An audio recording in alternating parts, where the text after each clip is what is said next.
Bonjour à tous et bienvenue sur ma chaîne Dessine-moi un gilet. Merci à tous parce que vous êtes de plus en plus nombreuses, nombreux à me suivre sur mes différents réseaux sociaux, donc que ce soit YouTube mais également la page Facebook Dessine-moi un gilet et merci pour ça. Sachez que je suis également disponible sur TikTok, mais également sur Instagram. Et d'ailleurs, je t'invite à t'abonner à ma page Instagram au plus vite, puisque je compte te proposer très prochainement un live pour que l'on puisse papoter ensemble, faire connaissance et surtout que l'on puisse en même temps coudre tout ensemble la banane. Dessine-moi un gilet. Il s'agit de la banane pour laquelle j'ai fait un tuto dernièrement sur YouTube et dont je t'offre le patron, disponible directement en téléchargement sur ma page Facebook Dessine-moi un gilet. Donc abonne-toi vite, tu retrouves l'intégralité des liens dans le descriptif juste en bas de la vidéo. Mais aujourd'hui, ce n'est pas ce qui nous intéresse, et oui, car aujourd'hui, il fait gris, il fait froid, et nous allons avoir besoin de façon tout à fait urgente de ce magnifique snood pour nous tenir bien chaud. Donc aujourd'hui, je vais t'apprendre à coudre un snood. Mais attention, je vais surtout te donner des astuces puisque la couture d'un snood, c'est hyper simple. Il y a 2 morceaux de tissu, pas beaucoup de choses à coudre. Bref, c'est un projet qui est rapide, très simple et qui demande très peu de tissu. Sauf que on peut vite se retrouver avec un tissu qui va être beaucoup plus grand et étiré que l'autre. Bref, une vraie galère. Mais il y a des solutions. Et aujourd'hui, je compte bien te donner mes petites astuces pour que tu réussisses à coup sûr le snood pour t'équiper tout l'hiver. Alors si ça t'intéresse, à tout de suite pour le tuto. Alors, pour le matériel nécessaire pour ce tuto, tu vas avoir besoin de 2 coupons de tissu que tu vas choisir en fonction du rendu souhaité. Bon, qu'on se le dise, le but d'un tour de cou, c'est quand même que ça réchauffe le cou. Donc prends quelque chose de chaud pour l'un de tes tissus et pour l'autre, tu peux soit prendre également encore un tissu chaud, soit si tu préfères prendre une viscose, une cotonnade, etc. Là, c'est vraiment à toi de voir. Au niveau des métrages, je te propose dans ce tuto 2 versions. Tu vas avoir la possibilité de faire un snood tout simple avec un seul tour, c'est celui que tu as vu en introduction et qui est préconisé pour des enfants. Voilà, donc au niveau des dimensions, là tu vas avoir 3 dimensions possibles. Donc pour un adulte, il faut que tu prennes une longueur de 80 cm pour une largeur de 30 à 40 cm. À toi de voir le rendu souhaité. Pour un enfant, on va être sur 30 cm par 60 cm et pour un bébé, 20 cm par 50 cm. Tu peux retrouver toutes ces dimensions dans le descriptif de la vidéo, juste en bas de celle-ci. Nous, aujourd'hui, on va coudre ensemble le snood double tour. Donc, c'est exactement la même chose au niveau des étapes de montage et de couture, sauf que la longueur va être bien évidemment différente. Donc, pour faire 2 tours avec un snood, tu vas avoir besoin de prendre 140 en longueur, donc toute la laise en fait de ton tissu. Et donc, pour la hauteur, là, cette fois-ci, moi, je vais prendre une hauteur de 35. Voilà. Mais c'est toujours pareil, c'est à toi de voir par rapport à la taille de ton cou, j'ai envie de te dire. Voilà. Donc, une fois que vous avez coupé vos 2 coupons de tissu, vous allez avoir besoin, en option, mais là, ça fait partie de mes petites astuces, attention, vous allez avoir besoin de fil, alors fil à bâtir, ou si vous n'avez pas de fil à bâtir, de fil tout court, et d'aiguilles à main. Et puis, une fois qu'on a tout ça, c'est tout. On passe à la couture. Allez, c'est parti. Alors, maintenant que tes tissus sont découpés, on va venir les assembler. Donc, pour cela, on va mettre nos tissus endroit contre endroit, en essayant de les mettre bien bord à bord. Bien évidemment, avec les tissus que tu vas utiliser pour faire un snood, du Minky par exemple, un tissu de molletonné, ce genre de choses, on va avoir une certaine élasticité. Si en plus de ça, tu mets d'un côté un Minky et de l'autre côté un simple coton, tu ne vas pas avoir la même élasticité. Et c'est là que ça se complique. Et c'est là que quand tu vas passer en machine, potentiellement, tu vas avoir un tissu qui va avoir tendance à s'étirer, alors que l'autre, lui, va pas bouger. Et donc potentiellement, quand tu vas arriver au bout de ta couture, alors que tu avais bien coupé à la même longueur, tu vas te retrouver avec un tissu qui va dépasser de quelques centimètres de l'autre. Et là, tu vas te dire, oh my God. Donc, pas de panique. Pour ça, on a une astuce très simple que tu vas peut-être trouver un petit peu longue, mais au final, elle va te faire gagner du temps. On ne va pas mettre des épingles tout le tour parce que effectivement, pour éviter que ça bouge, il faudrait en mettre vraiment beaucoup, beaucoup, beaucoup. Genre vraiment toutes collées les unes aux autres pour éviter que ça bouge. Et ça va te prendre un temps fou au final.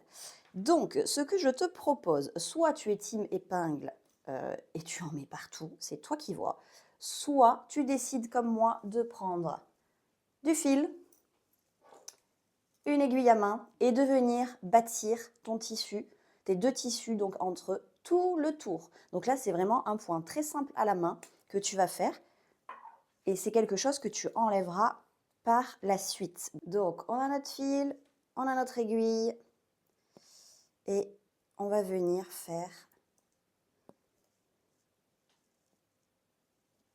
des grands points. Hop, et on avance.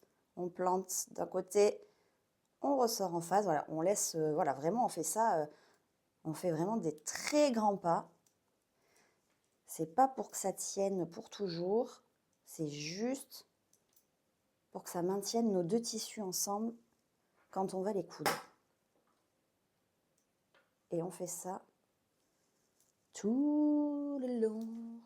Bon, voilà, on en est là. Donc, j'ai cousu à la main tout le long ici, tout le long en face, et je n'ai pas cousu là sur les côtés, puisque à la machine, on va venir coudre simplement les deux longueurs à 1 cm du bord. Et maintenant que ça a été bien bâti, ça ne va pas bouger sous le pied de la machine. Vous pouvez également le faire à la surjeteuse si vous en avez une. Effectivement, pour tout ce qui est tissu extensible, ça va être encore plus simple. Partons du principe que vous n'en avez pas, puisque ce n'est pas la majorité des gens, effectivement. Et donc, nous, on va venir coudre au point droit, classique, directement avec notre machine à coudre. C'est parti! Alors, on est à la machine à coudre, on se met sur notre repère à 1 cm. On a au préalable fait un test avec nos chutes de tissu pour vérifier que notre point est bien équilibré, que la couture ne tire pas, etc. Et une fois qu'on est bon, on est parti. On démarre par un point d'arrêt et on termine par un point d'arrêt.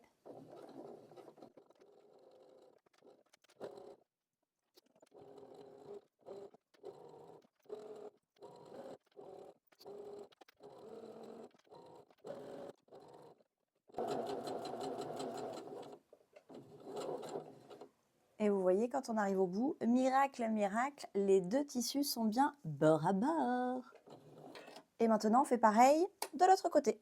Et voilà, on a cousu tout le long. Donc maintenant, on va pouvoir retirer nos petits fils de bâti. Donc on attrape un bout, on tire.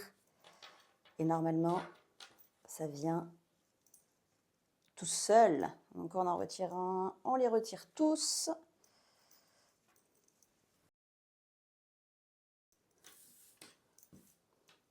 Et une fois qu'on a bien tout retiré, on vient retourner notre ouvrage sur l'endroit.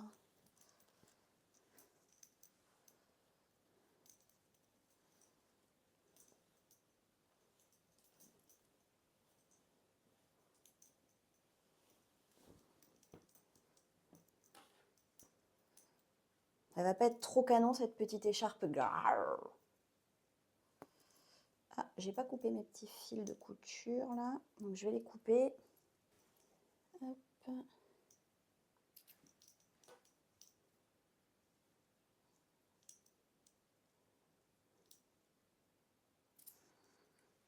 Hop. Donc voilà, le fait de mettre le fil de Bati, vraiment, c'était un bonheur à coudre parce que ça n'a pas bougé d'un poil. Si j'avais mis des épingles tout le long à la queue leu-leu, ça aurait pu fonctionner, mais ça aurait mis du temps aussi de toute façon. Et en plus de ça, une fois que j'aurais été à la machine à coudre, j'aurais dû à chaque fois enlever mes épingles. Donc avancer un tout petit peu, enlever l'épingle, avancer un tout petit peu, enlever l'épingle. Bon, au final, j'aurais perdu plus de temps. Donc, des fois, il vaut mieux... Oups. Il vaut mieux faire les choses bien, on gagne du temps. Voilà, voilà, on est comme ça. Donc là, on va prendre... Donc là, notre écharpe est sur l'endroit, enfin notre tour de cou. Elle est sur l'endroit et on va venir la rentrer comme ça pour que cet endroit-là, donc à droite, aille sur cet endroit ici. Donc en fait, on va retourner... Je ne sais pas si c'est très clair. On va retourner que la moitié de notre écharpe. Voilà, je la rentre à l'intérieur d'elle-même. Toc, toc, toc. Et l'idée, c'est de venir superposer ça là. Voilà. Donc là, on se retrouve comme ça. Et du coup, j'ai bien à chaque fois endroit contre endroit et mon endroit contre mon endroit. Je vais venir, dans un premier temps, faire coïncider mes coutures de côté, comme ceci, pour qu'il n'y ait pas de décalage. Attention, deuxième astuce. Donc là, vous avez vos coutures. Bon, vous pouvez les ouvrir un petit peu au fer préalablement si vous le voulez. C'est même recommandé. Vous venez planter une aiguille au milieu là, des deux tissus, vraiment dans le sillon de la couture. Vous vous assurez que de ce côté, vous traversez bien au milieu également. Si ce n'est pas le cas, vous ajustez. Ensuite, vous prenez ici. Pareil, vous vous mettez au milieu. Tac. Et vous vous assurez d'être au milieu. Là, j'y suis pas du tout. Donc, je ressors. J'ouvre ma couture. Et pareil. Tac. Et je regarde. Comment je suis? Je suis pas mal. Donc là, je suis bien. Donc, je laisse mon épingle en place. Donc ça, à chaque fois que vous avez comme ça des coutures là, qui se croisent, pour avoir une belle croix, quelque chose de bien propre, vous allez faire cette technique. Hop, vous la laissez. Vous en prenez une autre. Vous la mettez hop, sur le côté, comme ça pour stabiliser. Et vous en prenez encore une autre. Hop, rebelote, vous la mettez sur le côté. Là, on se retrouve donc comme ça. Et attention, on en prend encore une qu'on va venir mettre cette fois-ci comme ceci. Donc, on a toutes nos aiguilles là. Voilà. Et ça, on le laisse comme ça. On fait pareil sur l'autre couture. Voilà, une fois qu'on a épinglé nos deux côtés, on peut, si on veut, se mettre quelques épingles ici. Hop, le long, des épingles ou des pinces, hein, c'est vraiment ce que vous préférez. Mais comme moi, j'ai mes épingles collées à mon bras, c'est plus simple pour moi que d'aller chercher les pinces. Voilà. Vous n'êtes pas obligé d'en mettre si vous avez l'habitude de coudre sans épingle, en ajustant directement les tissus sous votre pied de biche. Perdez pas votre temps.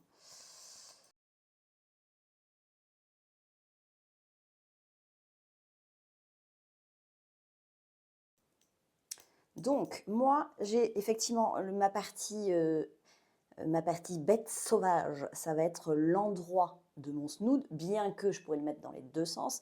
Mais du coup, j'estime que c'est celui-ci qui va être mon endroit et que celui-ci là va être mon envers. Donc, il va falloir que je laisse une petite ouverture sur l'envers pour pouvoir après venir retourner mon ouvrage.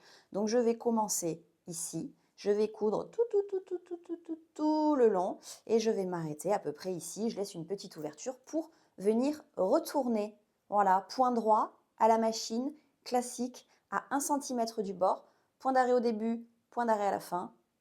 Rien de particulier, j'ai envie de dire couture basique. Allez, on est parti.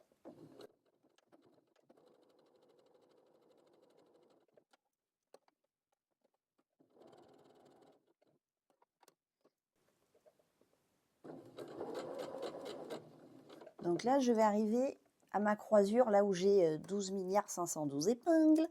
Donc je vais commencer par sortir celle que j'ai mis en premier, celle du milieu. Hop, j'avance au plus près de mon épingle. Hop, je soulève mon pied de biche puisque j'étais vraiment près. J'enlève une première épingle. Je repose le pied de biche, je réavance. Je ne les enlève pas toutes en même temps pour vraiment qu'il y en ait toujours, voilà, qui maintiennent ma couture. Allez-y doucement pour ne pas casser votre aiguille en passant dessus. Hop.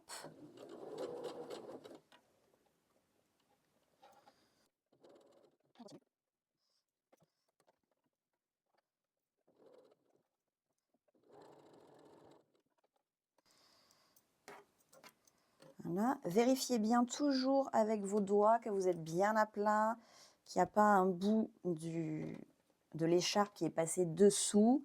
Sinon, il faudrait tout recommencer. Ça serait dommage. Donc moi, vous voyez, je fais comme ça, là, et je tourne. Je vais essayer de vous montrer un peu mieux. Hop! Voilà, et je tourne en fait mon tissu comme ça pour avancer petit à petit.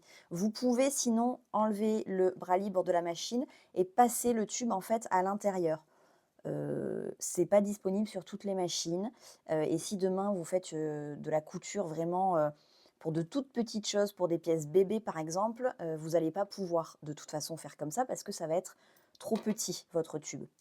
Donc moi je vous invite directement à apprendre comme ça. C'est tout aussi simple. C'est juste un coup de main à prendre. Et je vais arriver à mon deuxième croisement.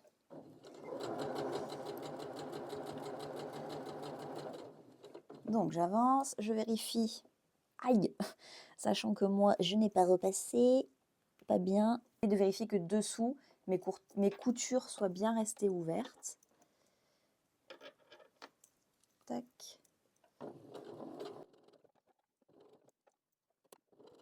On peut encore avancer un peu.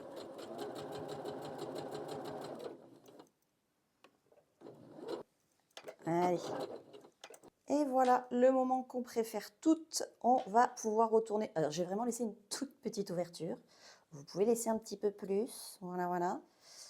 Mais comme c'est assez fin finalement, ça va le faire.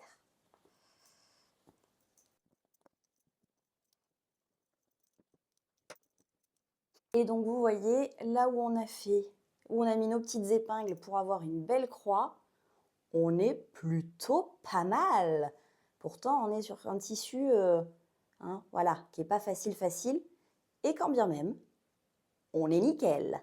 J'espère que vous êtes nickel aussi. Donc là, c'est tout fait, c'est tout fini. Il nous reste juste à refermer cette petite ouverture. Alors, soit vous faites une couture invisible à la main, comme je vous ai déjà montré sur mon tuto précédent pour le sac banane, pour refermer la banane, ou en prenant bien évidemment que cette partie-là, ou alors vous préférez faire une couture à la machine. Voilà, là c'est vous qui voyez, j'ai envie de vous dire. Et voilà! Et il est pas trop canon sérieux. Et s'il pleut, en plus, no problemo! Bon, ça fait un peu mamie, mais franchement, ça peut faire le taf. Alors, si t'as aimé ce tuto, n'hésite pas à me le dire en commentaire, mets un petit pouce bleu, abonne-toi à ma chaîne et retrouve-nous également sur Dessine-moi un gilet sur Facebook. Ciao, ciao!